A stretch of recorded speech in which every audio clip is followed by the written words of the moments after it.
Welcome back, TTBurger Burger Wings Smoke Fest. I'm Tony, aka Mr. Skeleton here today. Welcome back to TTBurger Game Reviews on Legacy of Kain, episode 298, part 3 of 5 parts. This time, we're going to the PlayStation 2 era of the Legacy of Kain franchise. Hope you all have it still into the Halloween spirit. We got more to come for the month of November. And that's why we got our little trusty mask on here to continue with more. Last time we looked at Soul Reaver, Legacy of Kain Soul Reaver for the PlayStation, Dreamcast, and PC. We did the PlayStation version, gave it 9 out of 10. A better game overall, but clunky controls and sometimes it was easy to get lost with no map or anything. So that's why it was not good! Now we're going to zoom ahead to the year 2001, on October 30th, 2001, when the PlayStation 2 was already out for about a year in North America. And we got the game right here. This is Soul Reaver 2. Where's the Legacy of Kain name in it? Well, they decided to just drop it overall.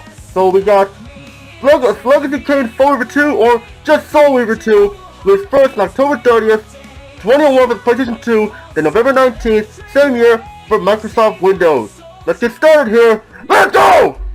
Now with Soul Reaver 2 dropping the Legacy of Kain name from the series, this was not a big issue because we knew there was no big deal here. Soul Reaver 2 was the game we needed after that disappointing cliffhanger of an ending from the first Soul Reaver. Sure, that ending was still bad, but at least we have continuation here. Soul Reaver 2 improves over last time, gone on the stiff clunky controls replaced with controls much smoother. You can not only use the D-pad but the DualShock analog sticks. Also, we have a map this time. Sure, you have to pause to look at the map and everything, but it's a major improvement to have a type of map here.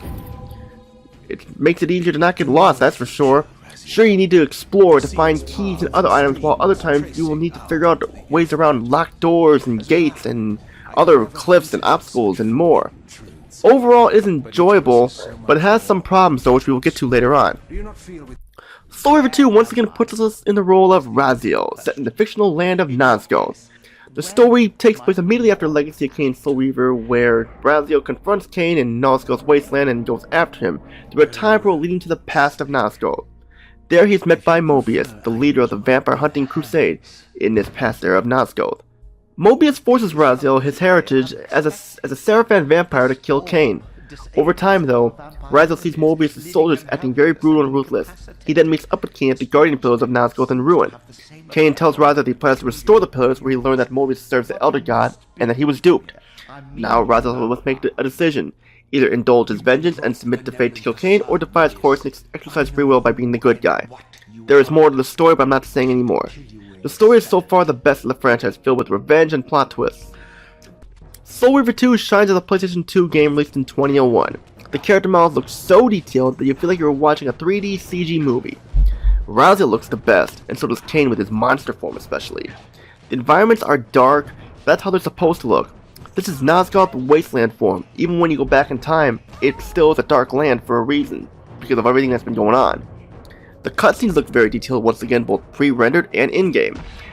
The enemy models once again though are the weakest. There is not really big variety here. I do have to wonder why though. This time they ditched the T rating and made an M rated game, which makes more sense to do. There was a lot of blood here with decapitations and impalements and more. It is a gore fest, not like Mortal Kombat, but still a gore fest in its own way. It's like Mortal Kombat meets hack and slash in Nazgul. The frame rate is smooth, but I've noticed on my slowdown, but this happens so little you won't even notice. Soul Reaver 2's sound job is also well done for the most part. The voice setting is once again the best part. All the main actors from the last time are here. Michael Bell is the best actor of the bunch, along with Simon Templeman, Richard Doyle, Tony Jay, and more. The performances are actually better here this time. I do not know why, but the actors here did a better job. It's a mystery, if you ask me. Music, while good, is still the weak spot. It sounds generic at times, but that's just my opinion though, ladies and gentlemen. The ambient sounds are great and they work here really well. Soul Reaver 2's gameplay is excellent, but it does have some problems though. Is it better than Soul Reaver? Yes and no is the answer. Soul Reaver 2 does things better, but also worse at the same time. Soul Reaver 2 plays very similar to Legacy of Kain Soul Reaver. You're Raziel and you hack and slash your way through the game with the enemies and more. You are going to do a lot of exploring here, and I mean lots of it. Whether you're in the realm, outside, on foot, in the water, you will explore it. Thankfully, this is where the map comes in handy, where you don't have to worry about getting lost. You will use your Soul Reaver weapon here to bash the baddies, even though it does take your health away. You will use your fists or other weapons you find, such as staffs and swords. The weapon variety has been scaled back a bit here.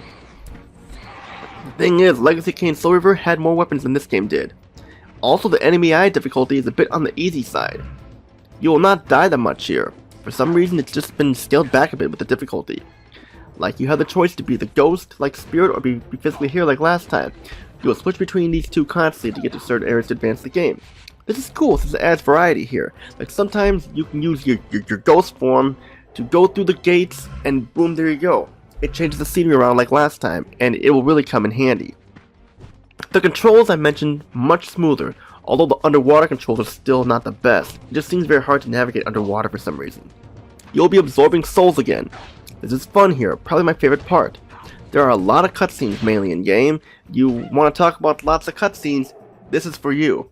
The problem is with the in-game cutscenes, you cannot skip them. Even if you press start, it just pauses the game. There are not that many puzzles here, it's just straight up mostly hacking and slashing and platforming. The game is somewhat short, like a few hours long. After that, you get some extras here, and you know, the extras really don't really do much. All I basically have is like trailers of like the future Blood Omen 2 that was going to come out, and a couple of other games by Eidos Interactive. There are also some bugs here, and some of these are major. One bug happened at the very beginning where I beat all the enemies and the gate would not open, so I had to restart the game because I did not get to a save point. After that it worked fine, but still this is very frustrating because there's not a lot of save points. Like I mentioned, Soul Reaver 2 was both better and worse than the last game, so that's going to be the tricky part, is the score. But let's go to our TTBurger pros and cons chart to give it a score. For the TTBurger pros, Legacy of Kain series and Raziel are back for the next generation gaming on the PlayStation 2. Soul Reaver 2 was the much needed game after that awful cliffhanger ending of Legacy of Kain Soul Reaver.